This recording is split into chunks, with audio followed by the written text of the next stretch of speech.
Game changer.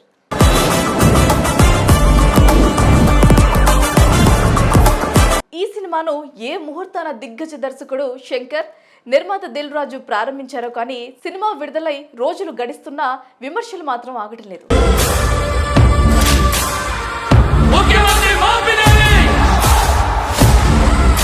సహజంగా ఒక cinema fail అయితే మహా అయితే వారం 10 రోజుల పాటు విమర్శిస్తారు. ఆ తర్వాత ఆ సినిమా గురించి మర్చిపోయి వేరే సినిమాపై పడతారు. కానీ గేమ్ చేంజర్ విషయంలో మాత్రం అలా కాదు.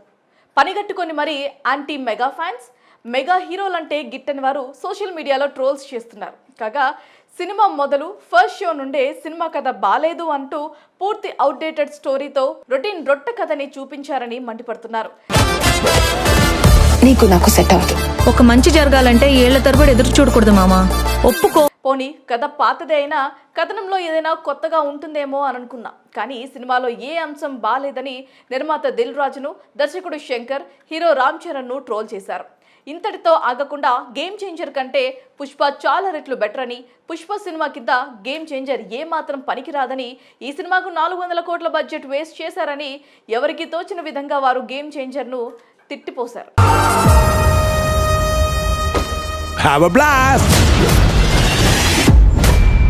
ఆంధ్రప్రదేశ్ ఎన్నికల సమయంలో చోటు చేసుకున్న రాజకీయ పరిణామాలను, అల్లు అర్జున్ నంద్యాలకు వెళ్లటం, శిల్పారవి చంద్రశేఖర్కి సపోర్ట్ చేయటం, ఈ అంశాలన్నిటినీ గేమ్ చేంజర్ సినిమా ఫలితానికి ముడిపెడుతూ ఎంతవరకు ట్రోల్ చేయాలో అంతవరకు ట్రోల్ చేస్తూ వచ్చారు. పోనీ సినిమా నచ్చని వారు చూడరు, కొంతమంది అయినా థియేటర్స్కు వచ్చి చూస్తారని అనుకుంటే కేవలం 2 రోజుల్లోనే హెచ్డి ప్రింట్ ఆన్లైన్లో పెట్టి సినిమా కలెక్షన్స్పై మరింత దెబ్బ కొట్టారు. ఏ రకంగా చూసుకున్నా గేమ్ చేంజర్ సినిమాను ఓవర్ చేసేదాకా social media trollers, anti mega fans, HD print leak చేసిన వారందరూ ఈ సినిమాని వదిలిపెట్టకుండా పురిట్లోనే చంపే ప్రయత్నం చేశారు. మనిషి స్ట్రైట్ ఫార్వర్డ్ సార్, బాడీ మాత్రమే సైడ్లో వెళ్తుంది. ఇదిలా ఉంటే ఇన్ని రోజులు సినిమా బాలేదని విమర్శించిన వారు ఇప్పుడు సినిమా పాటలపై పడ్డారు. సినిమాలో ఏ ఒక్క పాట అస్సలు బాలేదని, కనీసం పాటల కొరియోగ్రఫీ అయినా బాగుంటుందని అనుకున్నా అవి కూడా ఏది బాలేదని అంటున్నారు.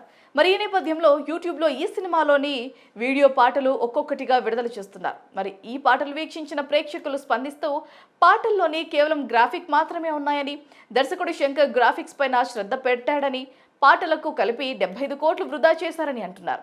అయితే ఎంత గ్రాఫిక్ చేసినా పాటల్లో ఒక అద్భుతమైన కొరియోగ్రఫీ, సంగీతం ఉండేలా శంకర్ జాగ్రత్త తీసుకుంటాడు. ఆయన తీసిన ఎన్నో చిత్రాల్లో ఈ విషయం పస్ఫుటంగా కనిపిస్తోంది. మరి గేమ్ చేంజర్ విషయంలో అలాంటి జాగ్రత్తలు ఏ పాటలో కనిపించలేదని ప్రేక్షకులు అభిప్రాయపడుతున్నారు.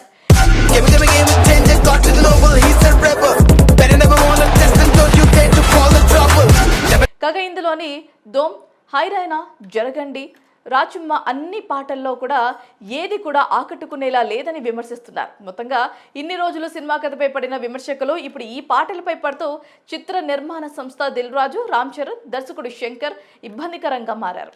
మరోవైపు ఈ సినిమా అమెజాన్ ఓటీటీలోకి ఫిబ్రవరి 7వ తేదీన రానుంది. మరి ఓటీటీ ప్రేక్షకులు ఏ విధంగా ఆదరిస్తారో చూడాలి.